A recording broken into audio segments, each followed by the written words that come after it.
And here we are, the third and last showcase of most DCS ground units seen from an air defence perspective. You know the drill already, so let's crack on. Let's start with something different. The Flakscheinwerfer 37 is a set of powerful searchlights composed of a generator and the light itself. In-game, it looks fantastic and has a great range. I did not bother testing its efficacy alongside other weapons, as this is a quick showcase, but the effect is both realistic and scenographic. In fact, although the advent of radar-guided or assisted guns reduced the usage of searchlight, they were still employed well into the Cold War.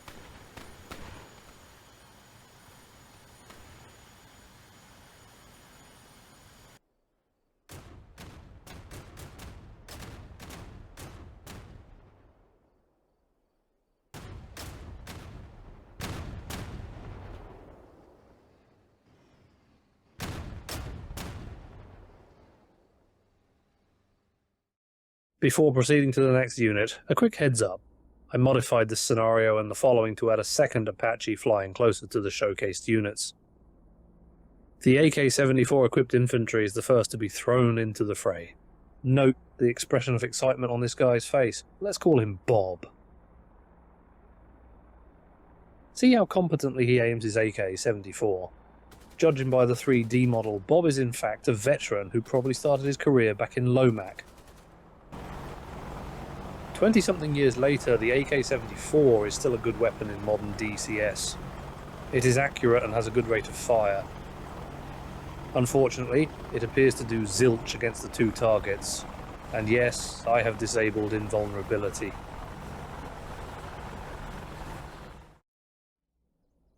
Belgium. I visited the country a couple of times and I can vouch for the quality of their chocolate beers and chips. The Oval is my favourite Trappist beer, by the way. Anyhow, an often forgotten fact is that several well-known weapons originate from Belgium. For example, the Belgian Fabrique Nationale produces or produced the P90, the FAL, and the Minimi. The last was adopted as the M249 by the US. And after this totally unnecessary preamble, we arrive at the M249's performance in-game. It has a good rate of fire, but sucks damage-wise. Next. Hello, this is Rob. Contrary to the previously introduced Bob, he is an expert RPG user. Today he and his buddies will show us how effective an RPG is against a helicopter, at least in DCS.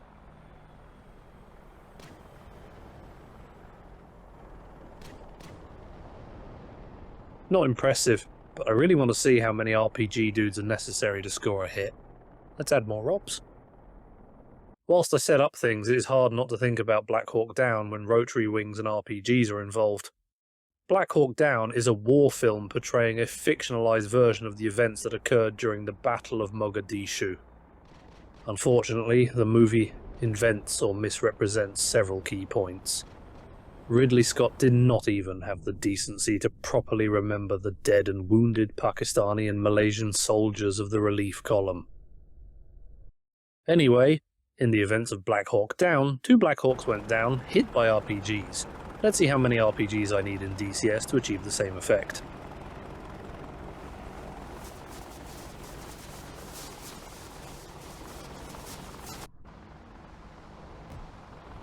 Ah, that's more like it.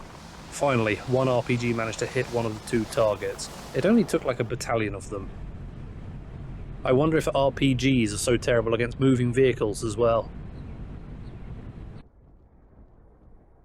Let's have a quick look with TAC-View to better quantify how many grenades were necessary to hit an Apache. This reminds me of another documentary I watched called 300.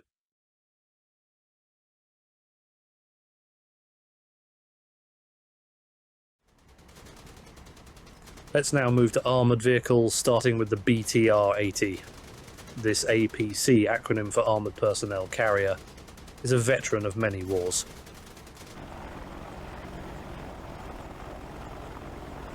In DCS it comes equipped with a 14.5mm KPVT machine gun. As we can see, this weapon should be able to inflict some damage on the helicopters. However, the BTR did not react to the tornado.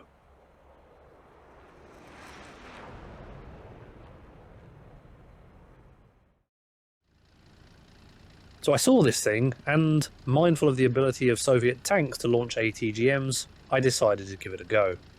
Unfortunately, it did not react to any threat. It looks cool though, and I love how its thingy poked out.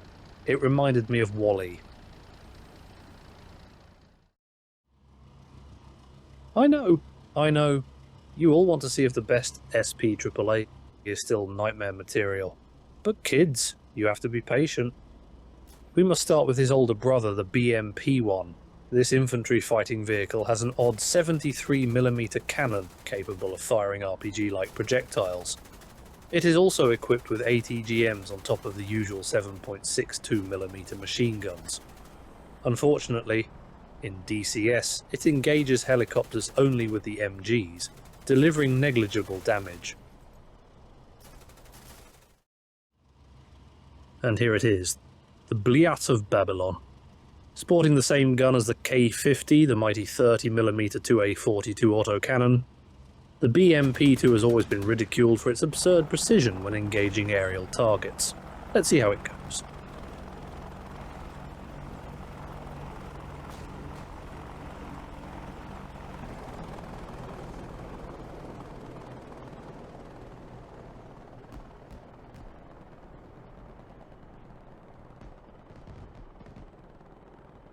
As expected, the BMP-2s quickly dealt with the helicopters. The real test starts now, against the low and fast Tornado. Given how many non-radar guided SP AAA missed it, I do not expect the BMP-2 to hit the target.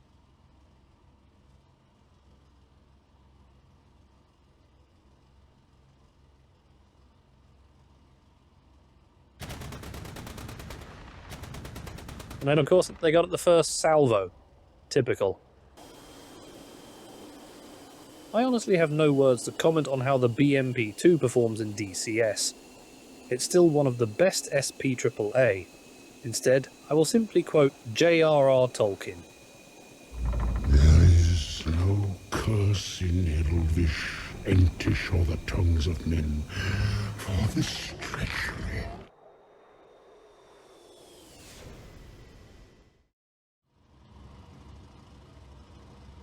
Let's move on to Cthulhu's big brother, the BMP-3. This vehicle shuffles its armament around, mixing a 100mm gun launcher with a derivative of the 2A42 called 2A72.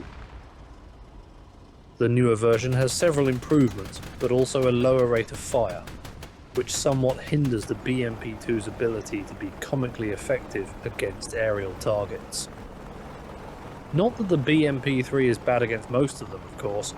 Still, you can tell that the Soviets did not play DCS. Otherwise they would have stuck to the 2A42.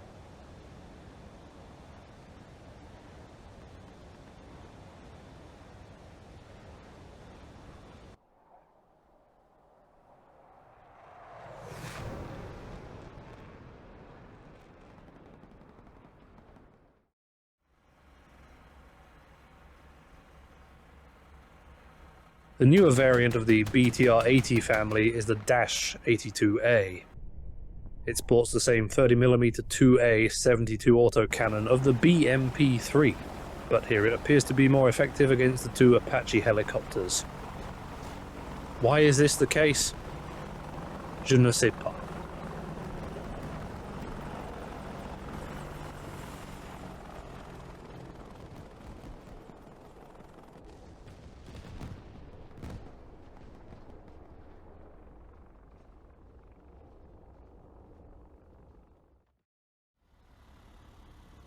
The M2A2 Bradley is the vehicle on which the M6 linebacker is based, with the M6 replacing the ATGM with Stingers.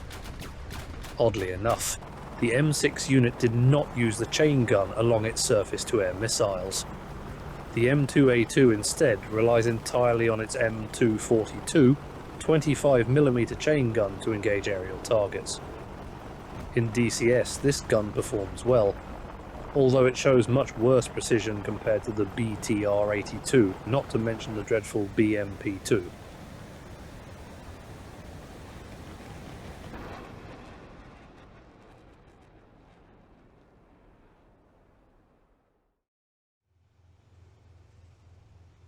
The German Marder is a capable infantry fighting vehicle with an interesting offensive solution.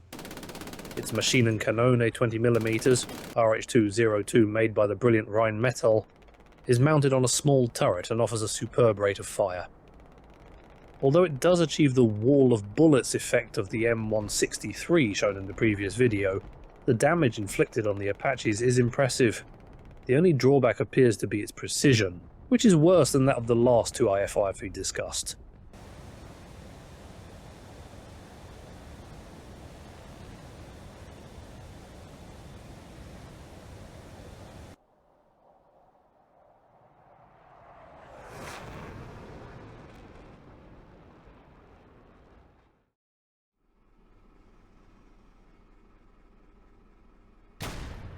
The last infantry fighting vehicle discussed is the British FV 510 Warrior. Its primary weapon is the L21, a 130mm cannon. A solid and precise weapon, but it is characterised by a low rate of fire compared to other modern IFVs. In the specific scenario discussed, this limitation heavily affects the performance of the Warrior as an anti-aircraft asset. The next 5 units shown are main battle tanks. They all follow just about the same pattern, with various machine guns used to target the Apaches and the main guns to poke at them at a distance. I expected gun-launched ATGMs from the Soviet tanks, but they did not shoot any. However, I remember dodging a few of them back in the day. These sorts of things teach you rapidly that hovering is a bad idea.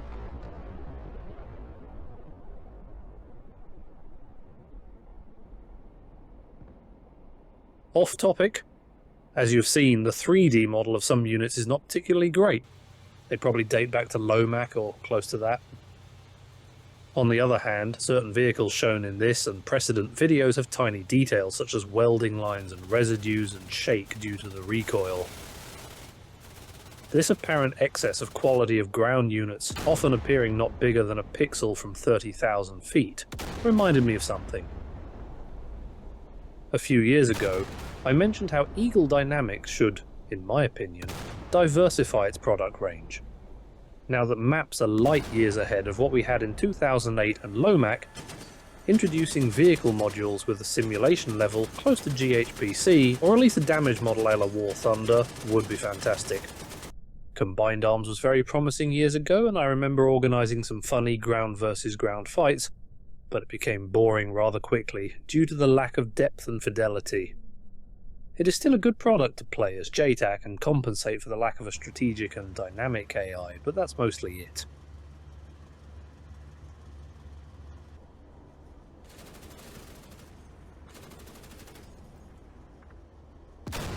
Back to the tanks. As shown, they follow a similar pattern with mixed results. Most coaxial or mounted machine guns are ineffective against the well-armoured Apache. 2 tanks stand out. The Challenger 2, which confirms its reputation of being extremely precise, and the T90 made by Curran Hill. Unfortunately, this is a 2020s modernised variant. The mid-2000s T90A is also present, which fits better into the core of DCS, albeit not as much as the original T90 in my opinion. Still, the model looks great, and its heavy machine gun eventually inflicted serious damage to the Apache. Hello, this is Ross. Like Bob and Rob, he's an expert with his weapon of choice. In this case, the almost mythical DSHK 12.7mm, often simply called Dushka. This weapon is ubiquitous, literally. It is difficult to find a conflict sporting Soviet equipment where this gun was not involved. One may argue that this is the AK of the heavy machine gun. A design so successful that only the M2, Browning and a few others are as omnipresent. In DCS, the DSHK has a good range, but it's relegated to a spray and pray role.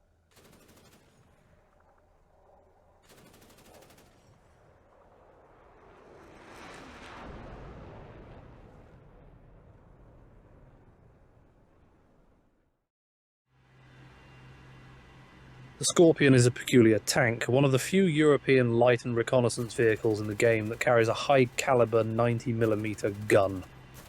And yes, I would like to see the Centauro added at some point. The DCS version of the Scorpion is made by Current Hill and the model looks great.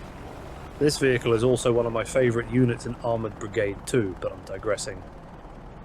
So what I wanted to verify is whether the Scorpion used its main cannon to engage helicopters, as the MBT do, or it employs only its small caliber guns. Unfortunately, the Scorpion uses only the coaxial machine gun. Dulcis in fundo. We have reached the 52nd and last unit shown in this series. Probably. The Stryker MGS, acronym for Mobile Gun System, is a Canadian LAV on top of which is mounted a derivative of the Anglo-American M68 105mm gun. The result is a vehicle inspired by the mentioned Centauro and other similar solutions, which combines firepower and superb agility and speed. Although in real life the Stryker MGS did not particularly shine, and was retired in the 2020s, in-game it looks and performs well. Obviously, and I suppose most male viewers may relate, the only thing I cared about was whether the big gun engaged helicopters. And to my surprise, it does. Big boom equals me happy, even in a video game. Thanks for watching and take care.